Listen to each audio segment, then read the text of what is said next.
Muy buenas, queridos amigos, por fin volvemos después de este pequeño paréntesis por la Eurocopa al podcast de Quien Marque Gana. Volvemos a tener al otro lado del micrófono a mi amigo Santi. Muy buenas, Santi, ¿qué tal?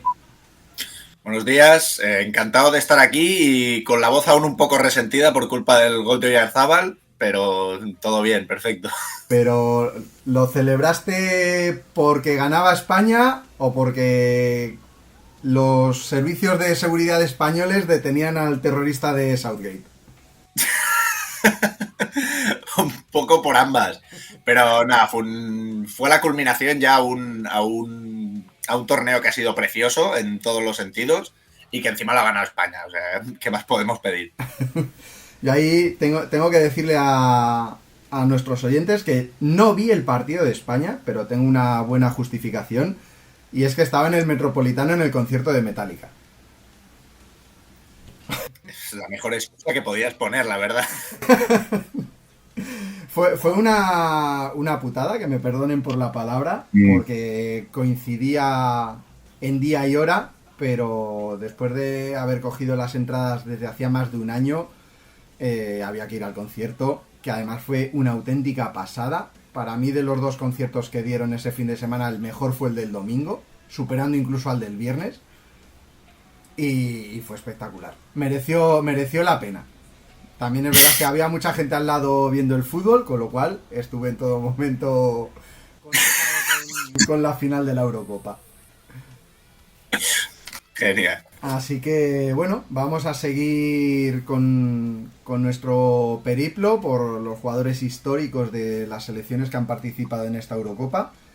Y hoy vas a empezar, Santi, hablando de un pedazo de jugador que quizá para muchos sea desconocido, sobre todo por la época en la que jugó. Esa primera mitad de... Bueno, realmente fue su eclosión un poquito a partir de mediados de la década de los 30. Pero ese paréntesis 1930-1938 fue un jugador que yo, cuando me estuve documentando para mi libro, pues bueno, le llamaban el hombre de papel por facilidad con la que se escabullía de los defensas, ¿no? Y marcó una auténtica época. Te voy a dejar que lo introduzcas. Yo he dado ahí uno de los apodos, ¿no? Porque luego tenía más apodos. ¿Y de quién nos vas a hablar hoy, Santi? Pues como tú bien has dicho, vamos a hablar de un jugador que marcó época en la historia del fútbol europeo. Vamos a hablar del austríaco Matías Sindelar. Tú has mencionado el apodo que tenía como el hombre de papel, pero yo me voy a referir como otro que creo que le hace bastante más justicia a cómo era su fútbol, que era el Mozart del fútbol. Era un auténtico artista.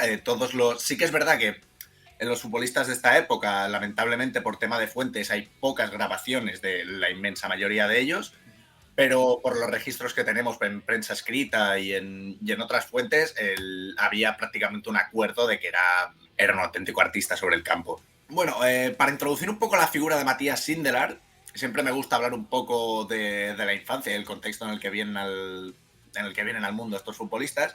Sindelar nace en 1903, tiene que vivir la Primera Guerra Mundial siendo un niño, y la primera consecuencia de esa gran guerra que Matías Sindelar sufre ya en su propia casa es que su padre fallece un par de meses antes de... Bueno, su padre es asesinado en el frente un par de meses antes de que acabase la contienda. Y de alguna manera, este hecho también condiciona su carrera en el fútbol, por el hecho de que él ya con 15 años, después de la muerte de su padre, empieza a trabajar como aprendiz de cerrajería y a su vez empieza a compaginar este oficio con el fútbol.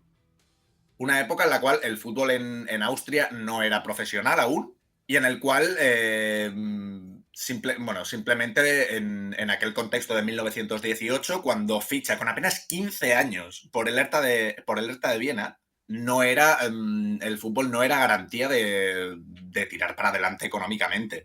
Sí, además en el contexto histórico en el que tú estás hablando, ¿no? Después de una guerra mundial, que aquí tenemos otra conexión más entre el fútbol y la guerra, el contexto, ¿no? Igual que pasó, por ejemplo, en el caso de Puskás, como vamos en el anterior podcast, y aquí con Sindelar pues es más de lo mismo. Efectivamente, diferentes épocas, mismos fenómenos, tristemente, pero es así. Pues cuando ficha por el Austria de Viena con 18 años, o sea, con 15 años, perdón, por el Hertha de Viena, es hasta 1925 que está compaginando esta labor de cerrajero con la de futbolista. Año en el cual ficha por el equipo en el cual se convertiría pues, como una auténtica leyenda, como es el Austria de Viena, el aférrimo rival del Rapid. Justo ficharía por este equipo el año en el que llegó la profesionalización al fútbol austriaco. De manera que ya con este contrato ya Sindelar podía vivir profesionalmente del fútbol, pero aún así Matías Sindelar no es un futbolista al uso de su época. No solo por sus cualidades, o sea, Matías Sindelar se le define como desequilibrante y un creador de juego brutal en las fuentes escritas que tenemos disponibles sobre él. Pero la figura de Sindelar destaca por otra cosa. Es el primer caso de un futbolista europeo que es sumamente mediático. El caso de Matías Sindelar es el primer caso de un jugador que tiene una marca asociada a él, que es la marca Sindelar. O sea, durante los años 20, cuando empieza a despuntar en el fútbol austriaco, bueno, ya a finales de los 20, pero sobre todo se consolidaría en los años 30, como tú bien has dicho antes de empezar el programa. Muchas empresas contactan con él para que anuncie trajes, anuncia yogures, anuncia coches, anuncia lo que sea. Es prácticamente una garantía. Eso en Sí, aquella época supuso un impacto increíble. O sea, sería, digamos, por hacer una comparación para que nos entiendan, parecido a lo mejor a lo que supuso el inicio de colaboración entre Michael Jordan y Nike. Parecido. De hecho, culturalmente es algo muy curioso de entender porque el fútbol ya estaba en un proceso de proletarización, o sea, los proletarios estaban ya empezando a jugar al fútbol. Sin embargo, este hombre, que también es un poco emblema de este fenómeno, por decirlo así, es llamado para anunciar marcas de lujo, incluso en muchos casos. O sea, llega a anunciar una marca de relojes carísima, en la cual apuestan como imagen por Matías Sindelar, porque sabían que era sinónimo de éxito publicitario la imagen de ese hombre. O sea, también alcanzó unos niveles de popularidad entre el pueblo difíciles de comprender para la época. Tal vez solo a la mano de cantantes y gente así en aquellos tiempos. Y todo ello sin disponer del aparato mediático de hoy en día, de redes sociales, teléfonos y todo. Que como mucho prensa escrita, a lo mejor algo de radio que pudiera haber por aquella época y poquito más. Algo sumamente meritorio, la verdad. Por repasar un poco lo que son sus grandes éxitos a nivel de clubes, porque a nivel selecciones te me adelantaste un poco, hiciste un podcast con Quien Marque Gana, que ya hablasteis de lo que fue el Wunder Team. Lo pasaremos un poco por encima. A todos los que queráis informaros sobre el Wunder Team, id a visitar su podcast, merece la pena, está explicado de una manera genial. En el Austria de Viena, que es el club en el que gana todas sus copas como profesional, gana nada más y nada menos que 5 copas, 2 copas Mitropa, que sería el equivalente a la Champions League actual, por buscarle un paralelismo, aunque no del todo. Gana las ediciones de 1933 y 1936. Y en todo este periodo de 15 años en los cuales militaría en el club, tan solo gana una liga. O sea, la liga austriaca en aquel momento estaba tremendamente competida. Recordemos que esta liga la gana, ahora estoy hablando de memoria, si no me falla la memoria, justo un año después de que la ganase Bela Gutmann con el Hakoah de Viena. Años después estaría el Rapid también teniendo buenas rachas en la liga austriaca, pero ya la calidad de los futbolistas que había allí nos habla de que es una liga sumamente competitiva, la liga austriaca de aquellos tiempos. Además, en aquella, digamos, primera mitad de siglo, vamos a acotar un poquito más, entre 1920 y 1950, más o menos, el fútbol en Centro Europa era posiblemente de lo más potente que había. Sí, luego tomaron el relevo los húngaros, pero sí que es verdad que aquella zona centroeuropea fue un nido de potencias futbolísticas, pero de primer orden. Después, ya por pasar brevemente a la selección, no vamos a entrar a explicar lo que fue el Wunderteam, obviamente, pero aquí hay dos episodios de su paso por aquella maravillosa selección austriaca que he creído conveniente destacarlos porque nos parecerán, bueno, nos ayudarán a entender lo que viene después. Y nos ayudarán a entender lo que es el símbolo de Matías Sindelar, más que el jugador, que también es lo que nos ha trascendido en nuestros días y es algo sumamente interesante de analizar y de entender. Primero, tiene una relación muy tensa con Meisl, el seleccionador austriaco, y tuvo una relación muy tensa con mucha gente. Era un hombre realmente que tenía un carácter muy fuerte, pese a tener un cuerpo muy endeble. Hay un episodio en el Mundial del 34 en el cual en semifinales básicamente la selección de Austria es robada a mano armada contra Italia, como fue la tónica habitual del Mundial de 1934. Para los que no estéis al tanto, a España en cuartos de final, en la batalla de Florencia, Italia gana el partido de desempate por 1-0 previamente a que a Ricardo Zamora le partan 2 costillas de un codazo y no pite ni amarilla. Ese mundial se jugaba en Italia. Sí. ¿Y qué régimen político había en Italia en 1934? Uno muy abierto, una democracia pura y dura. Sí, una cosa brutal. Un señor llamado Benito Mussolini que en la final envió un telegrama a su propio equipo con la frase morir o vencer. Bueno, ya nos habla un poco de cuál fue la calidad humana y arbitral de aquel torneo, que estuvo por los suelos. O sea, a su lado el de Qatar, bueno, fue un mundial prácticamente normal. De hecho, ahora que lo has mencionado, en aquella final cuentan los rumores que el portero rival de Italia se dejó anotar un gol precisamente para que sus compañeros italianos no sufrieran esa amenaza que habían recibido por parte de Mussolini. Cuenta la leyenda, no sabemos si realmente es cierto o no, pero bueno, aquel mundial tiene muchas sombras. Sí, bueno, por no decir que luce, más bien ninguna, visto desde el año 2024. Pues, bueno, aparte de, si el Mundial de 1934 ya fue un evento deportivo, como hemos dicho, lamentable, por decirlo mal y pronto, 2 años después participaría en otro evento deportivo nada polémico, como fueron los Juegos Olímpicos de Berlín del 36, en el cual nuevamente robado en el terreno de juego frente a Italia, otro partido con un arbitraje, dejémoslo en polémico, pero ya os podéis imaginar. Y aquí, bueno, claro, esto lo quiero destacar porque dos de las que fueron las 2 grandes oportunidades de Sindelar de alcanzar un gran éxito con la selección nacional de Austria fueron aplastadas por la Italia fascista y utilizando métodos sumamente cuestionables a nivel arbitral. Pero es que si la Italia fascista dentro del terreno de juego le arruinó aquellas grandes oportunidades, la Alemania nazi fuera del terreno de juego, primero de todo, impactaría de forma directa en su vida cuando se produce la anexión de Austria, y a nivel clubes, el club en el cual militaba es disuelto por tener vínculos con la comunidad judía. De hecho, el expresidente del club en el momento en el que entran los nazis era judío.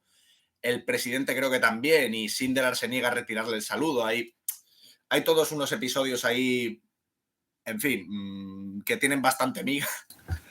Y es que además, si no recuerdo mal, creo que lo comentamos en el podcast del Wunderteam, de quien marque gana. Creo recordar que la mujer de Sindelar tenía ascendencia judía o era judía. Era judía, efectivamente. Camila Castañola. Efectivamente era judía ella. Ayudaba al sentimiento de Sindelar antinazi y contribuyó mucho a todo lo que pasó después. Bueno, yo creo que, sinceramente, investigando, la posición política de Sindelar la conforman pequeñas experiencias, pequeños hechos de su vida que dices, vale, es que todo acaba empujando hacia allí de una manera u otra. Claro, a nivel clubes, claro, hay entidades como el Hakoah de Viena que directamente son disueltas, porque es que el Hakoah, el escudo era la estrella de David, era un club que tan solo permitía jugar a judíos. Los vínculos con la teoría política de Max Nordau son evidentes. Max Nordau era un teórico sionista que participó en el segundo congreso sionista en Basilea en 1898. Esto lo estoy diciendo de memoria, en la década de 1890. Pero en el caso de la Austria de Viena, se arrestan a muchas personalidades del club, pero el club no es disuelto. Es obligado a cambiarse de nombre, a cambiarse de presidente, pero subsiste en un limbo extraño durante los años siguientes. Pero a nivel de selecciones, hay aquí una fecha en la cual es un punto de inflexión en la vida de Sindelar, que es el 3 de abril de 1938. Ese día, las fuerzas de ocupación nazi deciden organizar un partido de fútbol entre la selección de Austria y la selección de Alemania. Pues en ese amistoso, Austria le venció por 2-0 a Alemania. Y Sindelar, cuando marcó el primer gol, se acercó al palco donde estaban todos los gerifaltes nazis y celebró los goles de forma muy ostensible, según dicen, y bastante provocativa. Claro, tenemos que tener en cuenta la popularidad que tenía la figura de Matías Sindelar. O sea, no era una figura a la que tú pudieses reprender públicamente por... estabas jugando con una persona que tenía un tirón mediático muy grande. Tenías que ir con mucho cuidado con cómo tratabas a Matías Sindelar. A partir de eso, la selección austríaca también es disuelta y es obligada a ir junto a la alemana al Mundial de Francia de 1938. Lo que pasa es que Matías Sindelar, en las sucesivas convocatorias que le van haciendo con la selección alemana, se inventa lesiones, se inventa una retirada del fútbol, en fin, hace, como decimos en catalán, famans y mánigas para no ir, o sea, hace todos los apaños posibles para no pisar la selección alemana, muy posiblemente influenciado por una visión política o bien nacionalista austriaca o bien antinazi, o de cualquier, de no querer ir con Alemania a jugar un mundial. Él era parte del Wunder Team y le robaron a su equipo y le robaron a su selección. Además, no lo has comentado, no sé si tenías pensado decirlo ahora, el tema que hubo con la indumentaria de Austria para ese partido contra el combinado alemán. No lo he comentado. Que querían los alemanes que Austria jugara de blanco y negro y por lo que yo pude encontrar, tanto para el podcast como en lo que plasmo en el libro, fue el propio Sindelar el que dijo que no iban a jugar así, que ellos iban a jugar con la indumentaria habitual de Austria, el blanco y rojo, y jugaron con la indumentaria habitual de Austria. Y creo que eso tampoco les sentó muy bien a los alemanes. Bueno, eso también nos habla de la capacidad, de la capacidad de influencia que tenía Matías Sindelar, tanto a nivel social, incluso a nivel, pues eso, del liderazgo y todo lo que representaba en aquella selección.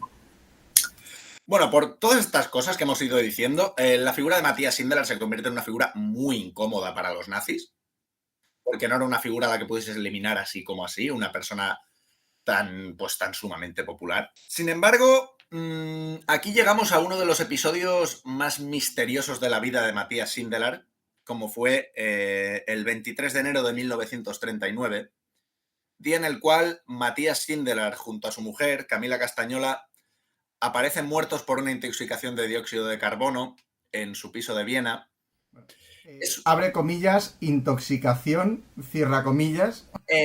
¿Ves? Aquí quería también hablar de un dilema que ha habido. Así como historiográficamente mucha gente sostiene que fue un accidente la muerte de...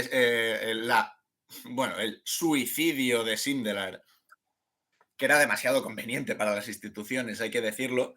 Hay un autor que escribió hace poco una biografía muy completa sobre Sindelar y él se inclina por la teoría del escape de gas, del accidente, simple y llanamente. Sí que es verdad que luego hay elementos como... Me suena ese libro, de haberlo visto, y que sí que habla de que efectivamente que pudo ser un accidente, pero claro, qué conveniente, qué casualidad que una... Hablando de casualidades, el informe policial desapareció. El informe de la autopsia desapareció. Vaya. Es que nos ponemos a mirar cosas y dices, hostia, todo apunta en una dirección sumamente sospechosa. Y encima con los nazis de por medio. Sí, que, que sí, le mete lo poco turbio que le faltaba ya al asunto. Claro, después de, bueno, dejando al margen esta disyuntiva entre asesinato, accidente o lo que fuera, hay que entender cómo lo que convocó la figura de Sindelar después de su muerte.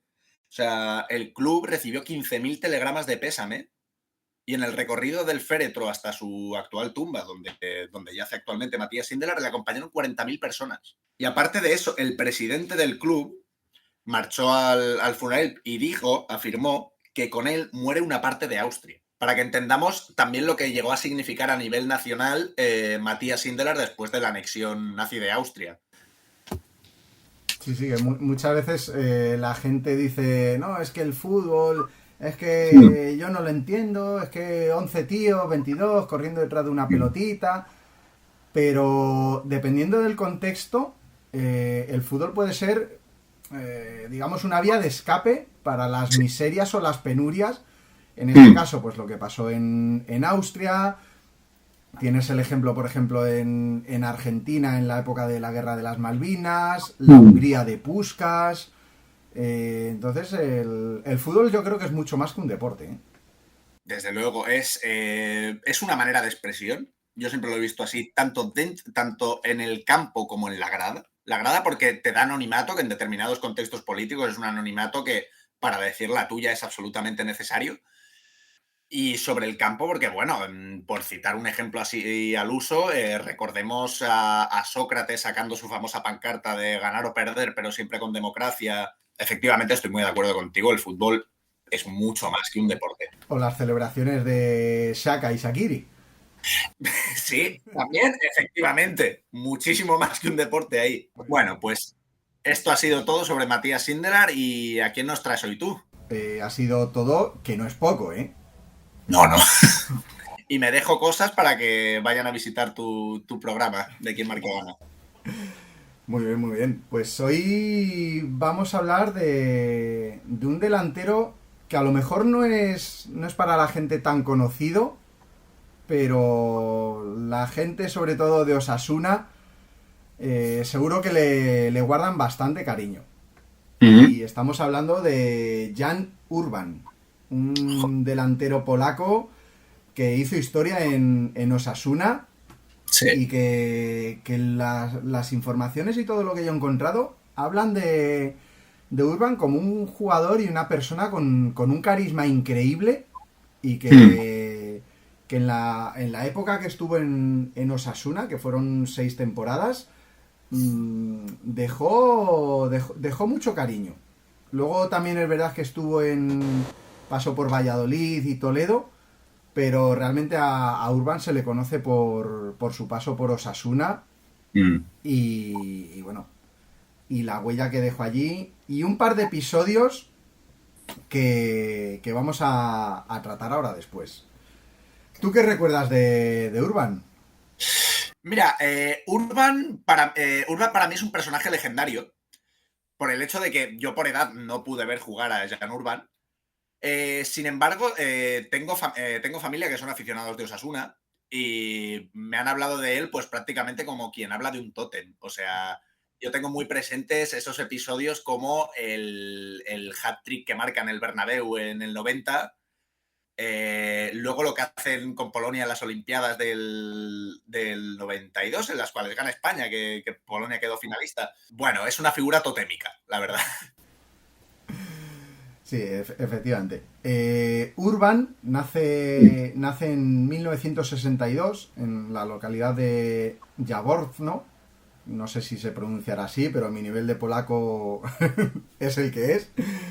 Y aunque en todos los periódicos y todos los entendidos le colocan como delantero centro, él en un documental que se realizó, que se titula Yo jugué en Osasuna, él realmente dice que él nunca jugó de delantero, especialmente en la liga polaca, y que en la selección jugaba de interior izquierdo. Sin embargo, luego sí que es verdad que, bueno, llega a Osasuna, su principal demarcación sería la de delantero. Hmm. Y ahí se convertiría en el máximo goleador extranjero en la historia de Osasuna, con 58 goles. Superado hace poco por Ante Budimir, pero que Correcto. Otro no le pedazo quita de el estatus. delantero. Desde luego. Pero bueno, para aquella época, pues eran unos logros. Además, un jugador polaco que no era, digamos, un país que exportara muchos jugadores, muchos grandes jugadores. Entonces, eso también le añade bastante importancia a lo que logró. Como jugador, inicia su carrera en el Victoria Javorno, de su ciudad natal, y de ahí pasa al Gornik Zabrze, donde está entre el año 85 y 89. Aquí también es verdad que consigue los mayores éxitos, entre comillas, de su carrera, a nivel de títulos. Gana 3 ligas polacas y una Supercopa. Participa también en competiciones europeas, pero bueno, a nivel de títulos es donde más gana.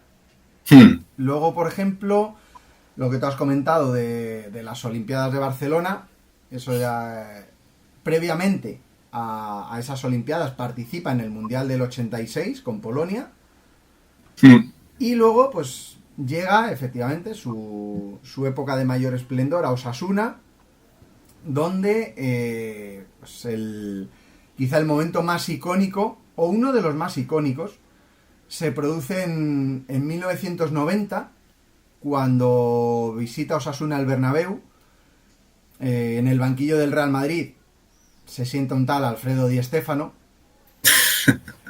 Y es que para entender la importancia y la dimensión de aquella victoria, la alineación del Real Madrid en aquel día fue Bullo en portería, una defensa formada por Chendo, Sanchís, Hierro y Solana.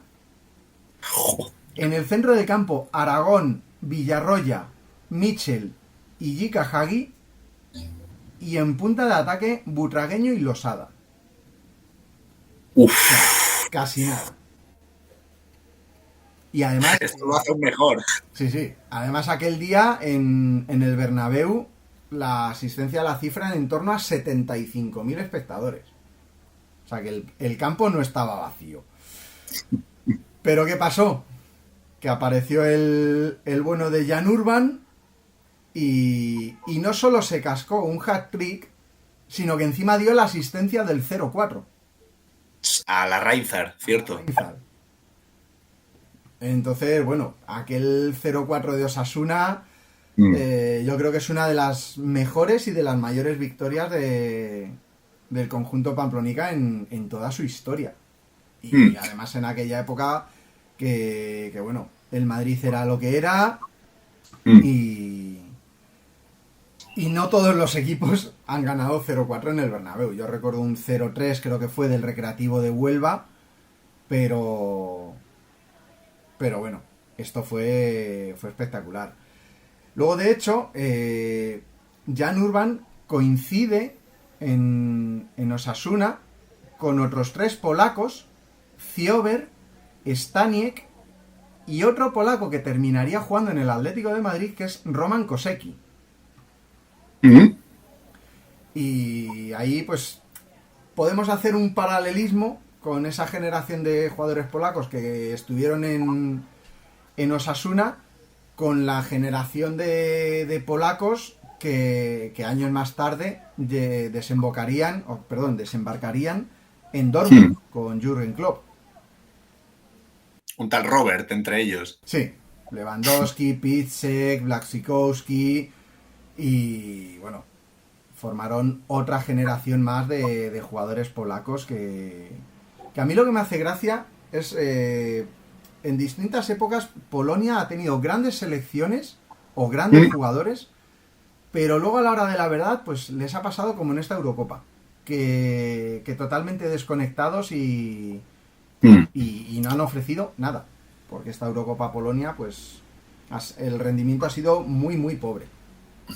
Bueno, esta Eurocopa me parece que Polonia iba con una selección que no podía aspirar a nada y que encima con Lewandowski lesionado tampoco podías esperar una sorpresa. Para mí han dado lo que se esperaba de ellos. Sí, sí, sí. con sinceridad. De hecho, luego hay un par de anécdotas de Jan Urban que le preguntan en una de las múltiples entrevistas, dice, tu gran rendimiento en Polonia llamó la atención de Osasuna. Y él dice, yo no tenía ni siquiera ubicada Pamplona. Sabía tanto de ellos como ellos de nosotros. O sea, prácticamente nada. Eso, claro, tú fíjate, un equipo como Osasuna que de repente se vaya a fijar en un jugador polaco. Antes de la ley Bosman. Sí, efectivamente. Unos cuantos años antes de la ley Bosman, porque ahora sería algo totalmente normal. Y luego habla de que su adaptación a Navarra y a la ciudad de Pamplona fue bastante más fácil gracias a que hizo muy buena amistad y muy buena relación con algunos músicos de la Orquesta Sinfónica de Navarra, ya que allí había 10 familias polacas. Hostia, qué curioso. Y claro, él lo significa desde el punto de vista que en Polonia la música clásica era muy buena y era algo pues que daba como más sentimiento de unidad.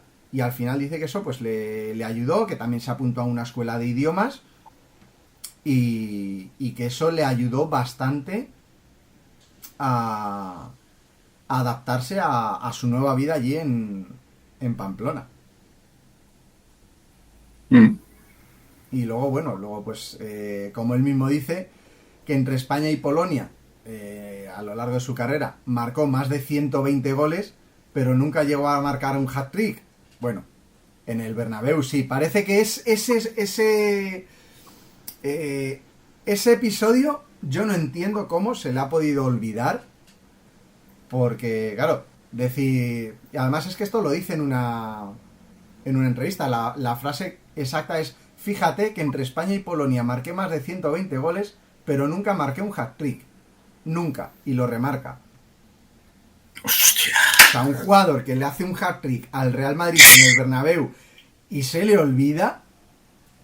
Jan, es 34 años después y se sigue hablando de eso en Pamplona y que no te acuerdes tú, hijo mío. Sí.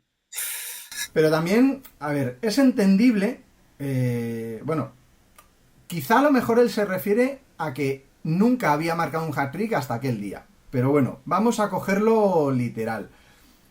Pero también es cierto, y todos los que han hablado de Urban lo dicen, y él mismo lo reconoce, que no guarda ningún recuerdo de aquel partido.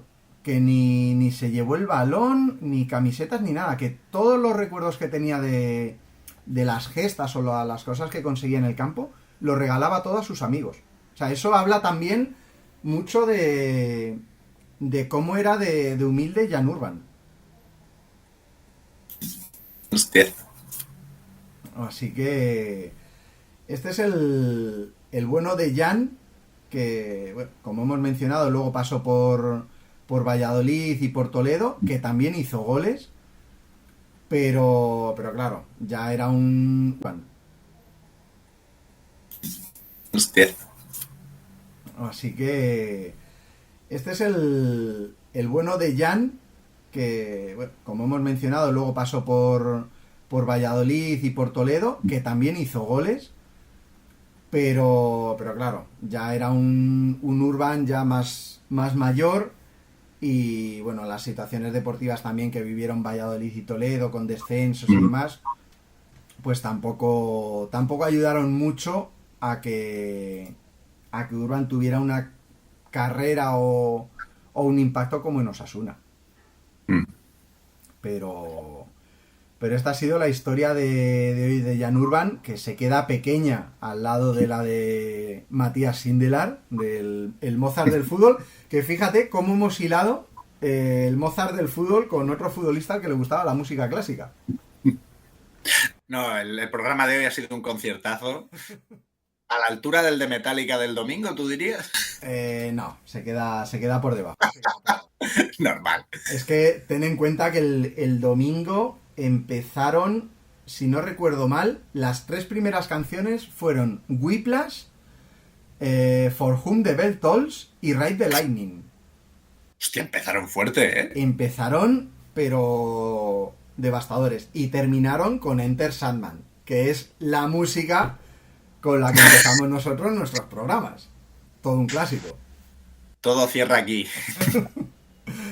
Muy bien, Santi. Pedazo de programa para volver a retomar nuestro hilo.